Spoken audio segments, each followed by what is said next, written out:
اس کے بعد محمد بن ناصر صاحب کو لے کر گورنر ہاؤس کے پھاٹک پر پہنچا، آپ کو وہاں بٹھا دیا اور خود اجازت لے کر ابن زیاد کے پاس گیا، اس سے لڑائی کی پوری کیفیت بیان کی اور حضرت مسلم کو امان کے ساتھ لانے کا ذکر کیا۔ ابن زیاد نے کہا کہ تم امان دینے والے کون ہوتے ہو؟ ہم نے تمہیں گرفتار کرنے کے لیے بھیجا تھا، امان دینے کے لیے نہیں۔ اب ابن اسش میں کچھ بولنے کی جرت نہیں ہوئی، وہ چپ ہو گیا۔ حضرت مسلم جب گورنر ہاؤس کے پاس پہنچے تو وہاں دروازے کے پاس بہت سے لوگ اندر آنے کی اجازت کے انتظار میں موجود تھے، اور ایک کڑا ٹھنڈے پانی سے بھرا ہوا دروازے کے قریب رکھا ہوا تھا، اور آپ بہت پیاسے تھے۔ فرمایا مجھے تھوڑا سا پانی پلا دو۔ مسلم بن عمر بالی خبیث نے کہا کہ اس سے تم کو ایک بوند بھی نہیں ملے گی، مگر عمارہ بن عقبہ نے اپنے غلام سے کہا کہ مسلم کو پانی پلا دے۔ جب وہ کٹورے میں پانی بھر کر لایا اور آپ نے اسے پینا چاہا تو منہ سے خون بہنے لگا اور پانی رنگین ہو گیا۔ دوبارہ اسی طرح ہوا، تیسری دفعہ دونوں ہونٹ ٹوٹ کر کٹورے میں گر گئے۔ آپ نے کٹورا رکھ دیا اور فرمایا کہ اب پانی میری قسمت سے اٹھ چکا ہے۔ اتنی دیر میں ابن زیاد کا آدمی آپ کو لینے کے لیے گیا، اور جب آپ ابن زیاد کے پاس گئے اور دستور کے مطابق سلام نہیں کیا تو ایک سپاہی نے کہا کہ تم امیر کو سلام نہیں کرتے؟ آپ نے فرمایا کہ اگر امیر مجھ کو قتل کرنا چاہتا ہے تو اس کو میرا سلام نہیں، اور اگر قتل نہ کرے تو پھر اس کو بہت سے سلام ہوں گے۔ اس نے کہا اب تم بچ نہیں سکتے، قتل کر دیے جاؤ گے۔ آپ نے فرمایا واقعی؟ اس نے کہا ہاں۔ فرمایا اچھا مجھے اتنا موقع دو کہ میں کچھ وصیت کر دوں۔ کہا ہاں وصیت کر دو۔ مسلم نے لوگوں پر نگاہ ڈالی تو ان میں ابن سعد نظر آیا۔ آپ نے فرمایا تم قریش خاندان کے آدمی ہو، میں تم سے کچھ راز کی باتیں کہنا چاہتا ہوں، انہیں تنہائی میں سن لو۔ حکومت کا چاپلوس سننے کے لیے تیار نہ ہوا۔ ابن زیاد نے کہا سننے میں کیا حرج ہے؟ تو ابن سعد اٹھا اور مسلم کے ساتھ تھوڑی دور جا کر بیٹھ گیا۔ آپ نے اس سے فرمایا ایک بات یہ کہنی ہے کہ میں نے کوفہ سے فلاں شخص سے 700 درہم قرض لیا ہے، تم اسے ادا کر دینا، اور دوسری بات یہ ہے کہ قتل کے بعد میری لاش کو دفن کر دینا۔ تیسری بات یہ ہے کہ حضرت امام حسین علیہ السلام کے پاس کسی کو بھیج کر میرے واقعہ کی اطلاع کر دینا تاکہ وہ واپس چلے جائیں۔ حضرت مسلم نے یہ باتیں ابن سعد سے راز کے طور پر کہیں، مگر اس بدبخت نے یہ ساری باتیں ابن زیاد کو کہہ دیں۔ پھر ان وصیتوں کے جاری کرنے کے بارے میں اس سے دریافت کیا۔ ابن زیاد نے کہا کہ قرض کی ادائیگی کے اختیار میں تم کو دیتا ہوں، جو چاہو کرو، اور حسین کے متعلق یہ ہے کہ اگر وہ ہماری طرف نہیں آئیں گے تو ہم ان سے کوئی مطلب نہیں رکھیں گے، اور اگر آئیں گے تو ہم انہیں نہیں چھوڑیں گے، اور لاش کے بارے میں ہم تمہاری بات نہیں سنیں گے کہ جس شخص نے ہماری مخالفت کی اور لوگوں میں اس قدر انتشار پیدا کیا اس کی لاش کسی رعایت کی مستحق نہیں ہے۔ اور ایک روایت میں یہ آتا ہے کہ لاش کے متعلق اس نے کہا کہ قتل کے بعد ہم اس سے کوئی سروکار نہیں، تم جو چاہو کر لینا۔ اس کے بعد حضرت مسلم اور ابن زیاد میں جو گفتگو ہوئی وہ خاص طور پر توجہ کے قابل ہے، اس لیے کہ اس سے حضرت مسلم اور ان کو بھیجنے والے حضرت امام حسین رضی اللہ تعالیٰ عنہ کے موقف کی پوری وضاحت ہوتی ہے، اور صاف طور پر ظاہر ہو جاتا ہے کہ ان پر جو بغاوت کا الزام لگایا گیا تھا وہ سراسر باطل اور غلط ہے۔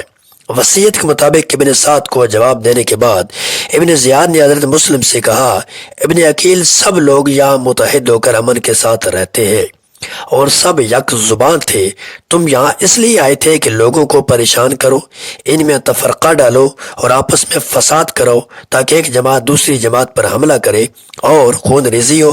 آپ نے فرمایا نہیں، ہرگز نہیں، میں اس لیے نہیں آیا تھا، بلکہ کوفہ کے لوگوں نے بتایا کہ تیرے باپ نے یہاں کے نیک لوگوں کو قتل کیا، ان کا خون بہایا اور اسلام کا طریقہ چھوڑ کر ان کے ساتھ کیسر و کسرا کی طرح پیش کیا، تو ہم اس لیے آئے کہ ان کے غلط اطوار و عادات کی اصلاح کریں اور ان کو عدل و انصاف اور تعلیمات قرآن کی دعوت دیں۔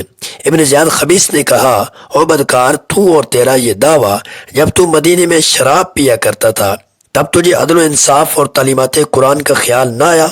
آپ نے فرمایا میں شراب پیتا تھا؟ واللہ خدا خوب جانتا ہے کہ تو کذاب ہے، تو بھی جانتا ہے کہ تو جھوٹ بول رہا ہے۔ شراب تو وہ پیے گا جو بے گناہ مسلمانوں کا خون پیا کرتا ہے۔ خدا تعالیٰ نے جس کا قتل حرام کیا اسے قتل کرتا ہے۔ جس نے کوئی خون نہیں بہایا اس کا خون بہاتا ہے۔ بغض و حسد اور بدگمانی کی وجہ سے خون ریزی کرتا ہے، پھر اس طرح بھول جاتا ہے جیسے کچھ کیا ہی نہیں۔ ابن زیاد نے کہا کہ خدا مجھے مارے اگر میں تجھے اس طرح نہ قتل کروں کہ اسلام میں آج تک کوئی اس طرح قتل نہ ہوا ہو۔ آپ نے فرمایا بے شک اسلام میں جو ظلم آج تک نہیں ہوا ہو اس کے ایجاد کا تجھ سے زیادہ مستحق کوئی نہیں۔ بری طرح قتل کرنا، بری طرح مسئلہ کرنا تیرا ہی حصہ ہے، اور دنیا بھر میں تجھ سے بڑھ کر اس کا سزاوار کوئی نہیں۔ ان باتوں کو سن کر ابن زیاد چلا اٹھا۔ آپ کے والد حضرت عقیل، علی اور حضرت امام حسین رضی اللہ تعالیٰ عنہ کو معاذ اللہ گالیاں دینے لگا تو آپ بالکل خاموش ہو گئے۔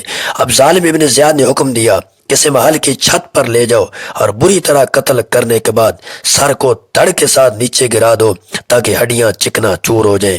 آپ نے میرے عشش کی طرف دیکھ کر فرمایا تو نے مجھے امان نہ دی ہوتی تو خدا کی قسم میں اس طرح اپنے آپ کو ان کے حوالے نہ کرتا۔ اب مجھ کو بچانے کے لیے اپنی تلوار اٹھا اور بری و ذمہ ہو، مگر وہ بالکل خاموش رہا۔ پھر آپ نے ابن زیاد سے کہا اگر ہمارے اور تمہارے درمیان کچھ بھی قرابت ہوتی تو مجھے قتل نہ کرتا۔ ظالم ابن زیاد نے بکیر بن خمران استی کو بلایا جس کے تلوار سے توبہ کے گھر میں آپ کا ہونٹ کٹا تھا۔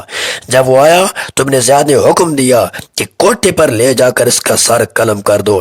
جب حضرت مسلم کو کوٹے پر لے چلے تو آپ انتہائی صبر و سکون کے ساتھ تکبیر و استغفار اور درود شریف پڑھ رہے تھے، اور ساتھ میں یہ بھی کہہ رہے تھے کہ خداوند ہمارا اور ان لوگوں کا انصاف تیرے ہاتھ میں ہے جنہوں نے ہمیں دھوکہ دیا، ہم سے جھوٹ بولے اور ہمیں ذلیل کیا۔ بکیر نے آپ کو شہید کر دیا اور سر انور کو جسم کے ساتھ نیچے پھینک دیا۔ انا للہ و انا الیہ راجعون۔ یہ واقعہ 3 ذی الحجہ اور 60 ہجری کا ہے۔ حضرت مسلم کی شہادت کے بعد کوفہ والوں پر اس قدر خوف اور دہشت چھا گئی کہ لوگ گھروں سے نکلنا خطرناک سمجھتے تھے۔ ہر طرف سناٹا تھا اور کسی کو ایک دوسرے کی خبر نہ تھی، یہاں تک کہ وہی ہانی بن عروہ جن کے قتل کی افواہ کا سبب گورنر ہاؤس کھچی ہوئی تلواروں کے گھیرے میں آ گیا تھا۔ جب ابن زیاد نے حکم دیا اسے بازار میں لے جا کر قتل کر دو اور سپاہی ہانی کی مشکیں باندھ کر لے چلے تو پکار پکار کر کہتے کہاں ہیں میرے قبیلہ بنی مزہج کے لوگ، مگر ایک آدمی بھی نظر نہ آیا جو ہانی کی مدد کرتا۔ سپاہیوں نے پھر انہیں رسیوں سے باندھ لیا اور ترک غلام جس کا نام رشید تھا اس نے آپ کو شہید کر دیا۔ انا للہ و انا الیہ راجعون۔